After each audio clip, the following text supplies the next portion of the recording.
This phone has the best features na pwedeng i-offer ni Poco. Great camera, clear and sharp photos and videos, the best chipset that you can have, premium look and build, quality display and audio system, great battery life, and extremely fast charging. All for somewhat a reasonable price kumpara sa flagship ng iba, diba? With the quality that you're getting, may panalo si Poco dito. Kilala si Poco with the flagship killer branding. This is one of those devices. Pwedeng ito nung bilhin mo at hindi na yung 50 to 60,000 devices kasi napakaganda talaga ng quality niya. Yung main camera niya may Light Fusion 800 image sensor. Yung sa mga flagship devices ng iba, meron silang 1-inch sensor, diba? This one has 0.64 inch in size. Now, although mas maliit siya, it still packs a really good quality. Very clear shots, high dynamic range. Yung low light performance is also solid. Vibrant din yung colors and very fast autofocus. And this is the first attempt ni Poco na magkaroon ng telephoto lens. Meron tayong 50MP telephoto lens na pwede ka mag-zoom in up to 60 times. Although kailangan mo ng AI processing talaga to zoom in that far sa ganito kaliit na lens, depende sa subject mo. Kunwari, mga siniri lang yung subject, hindi tao. Pwede naman, clear naman yung photo na makukuha mo with the help of AI processing. Meron din tayong 32MP wide angle. Napakaganda ng field of view. Napaka-clear din ng shots niya. HDR is also good. Processing is also good. Colors is vibrant. Overall, the 3 cameras in the back, pwedeng level na ng DSLR or mirrorless camera, yung pang professional. Yung paborito kong feature niya when it comes to like vlogging is the 4K 60fps video with OIS or optical image stabilization. So, napaka-stable ng video niya, napaka-clear, and pwede siyang mag 8K 30fps kung gusto mo. But, you know, overkill na yung 8K. So, mas maganda gamitin yung 4K 60fps para very clear pa rin, tsaka hindi masyadong malaki yung file size na makukuha mo. Yung selfie cam naman is limited to 1080p at 60fps. Pero, maganda pa rin yung color reproduction, yung video quality. Although, yes, 1080p siya, it's actually pretty good. Wala siya masyadong noise. Although, it's a little bit soft, but the video quality is pwede pa rin pang vlogging. Now, sa chipset naman tayo, walang question, you have the best chipset around, which is the Snapdragon 8 Elite. Lahat ng games na gusto mong laruin, very snappy gamitin yung phone mo, mabilis magpalit-palit ng apps, multiple apps at the same time. Kung gusto mo, pwedeng-pwede, mabilis din yung photo and video taking mo kasi nga, hindi siya naglalag. Napansin ko na warm to the touch din yung phone na to, especially na pag max out graphics yung gaming mo, kaya 4K 60fps video, tapos mainit yung panahon. So, lahat naman ng phones umiinit. Wala namang phones na hindi umiinit, lalo na pag malakas yung processor. The one-hand comfort of this phone or the size is also good. Ano lang ako, may standard hand size lang ako, 5'6" yung height. It's very comfortable. Lalo na pag sinuot mo yung out-of-the-box case niya.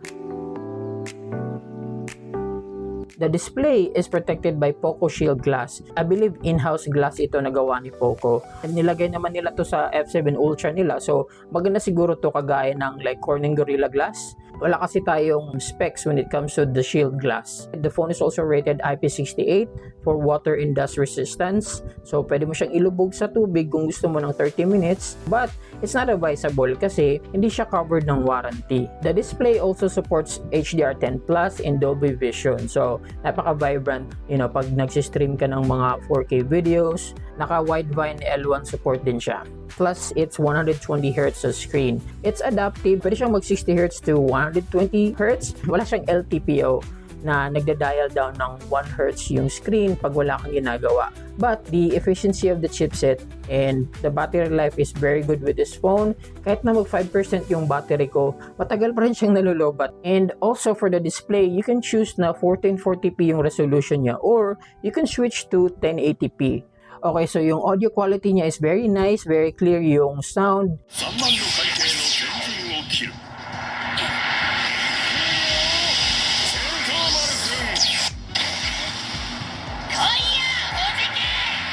It's also supported with Dolby Atmos. Together with a good screen and audio, maganda yung media experience mo dito. Alright, so meron tayong 5300 mAh silicon carbon battery with this phone. It's a newer tech, mas compact yung sizing niya. Meron din siyang napakabilis na wireless charging. Hypercharging at 120 watts. mapupuno mo agad yung phone mo within like 35 to 40 minutes. And reverse wireless charging, pwede mo i-charge yung other wireless devices mo dito. Meron din siyang ultrasonic in-display fingerprint sensors na napakabilis and reliable.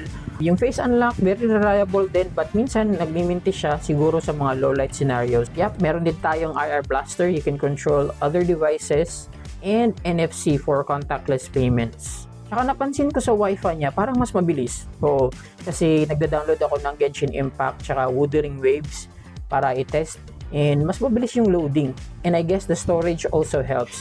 Kasi naka UFS 4.1 tayo. Plus, kung kinonect mo siya sa device mo, kunyari kinonect mo siya sa computer mo or laptop, mabilis din yung transfer rate niya. Yeah, surprisingly, with the Xiaomi HyperOS 2 on this phone, wala siya masyadong bloatware and ads. So, doon ako na-surprise talaga. Isa yun sa mga experience ko na hindi maganda using the Poco X7 Pro or the Poco X3 Pro or the Redmi devices. Yun pala yung style nila. Pag yung mas mura nilang devices, nilalagyan nila ng mga bloatware ads. Yun yung annoying fact about, Xiaomi, Redmi, and Poco phones. Kaya ako nasabi na, uy, ang ganda pala nito. But, yun na nga, kailangan mong magbayad ng premium para wala kang mga ads sa phone mo. Yun lang. Yung mga bumibili ng phone, nilalagyan nila ng DNS, VPN, adblock, tapos kinakalikot nila yung settings ng matagal para matanggal lang yung mga ads. Yung iba nagpapalit pa ng Gcam kasi pangat na yung camera. Then, yun na nga, kung mas mura yung phone mo, parang nasa sayo na para maghanap ng paraan to fix the issues na meron ka. Yun nga, may value siya with the hardware, pangit lang yung software experience. And yung iba pa, nagre-result sa pinapalitan nila ng custom ROM. Doon na uso yung sa Poco X series before. That's one of the problems with Poco phones na hanggang ngayon andun pa rin. Hindi rin pahuhuli sa mga AI features tong phone na to na very useful naman yung iba. For your searches, for your work online, o ano mang ginagawa mo sa phone or devices mo, AI is actually pretty helpful. We have the Google Gemini and Google Assistant, AI searching, circle to search, Google Lens, yung voice-activated na searches, pwede. Meron ding Xiaomi Hyper AI tools na napakadaming AI features like AI writing, dynamic wallpapers, gallery editor like AI erase people, text-to-speech, live translate, AI interpreter, AI subtitles, even using the phone just for like photos and videos, merong AI processing na nangyayari on the background. I like the overall implementation with AI on this phone, so hindi ka bitin. It's also the first time na meron kang 4 Android support plus 6 years of security patches with this phone. So, from previous devices ni Poco F series na 3 years Android lang and 4 years security patch, eto nag-level up sila at mas mataas na yung ino-offer nila dito. Overall, with everything that this phone offers, worth it ba siya with the regular price of 36,000 or the discounted price of siguro 35 or 34,000, depende kung nag-sale siya. Depende na sa inyo kung abot niyo yung ganong presyo ng phone. This phone offers a really good value.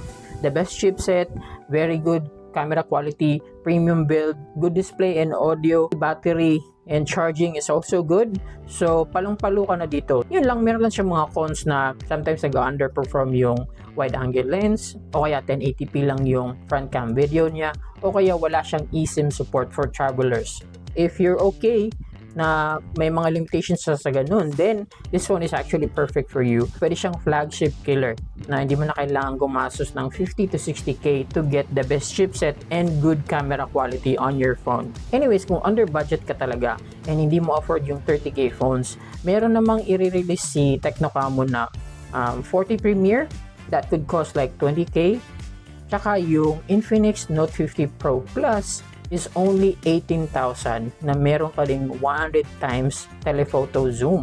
Yung chipsets nila also has Dimensity 8350 Ultimate na malakas din, nasa mga 1.4M yung Antutu benchmark. Halos kasing lakas din ng Poco X7 Pro if you want to game. I believe those phones are great alternatives kasi meron din silang telephoto lenses kagaya ng phone na to. So, if you're into the race of like telephoto lenses, good camera quality, 4K 60fps, at pwede ka rin mag-game with your chipset, then those two alternatives, the Tecnocamo 40 Premier o kaya yung Infinix Note 50 Pro Plus, is a good alternative for you to get pag below 20k lang yung budget mo.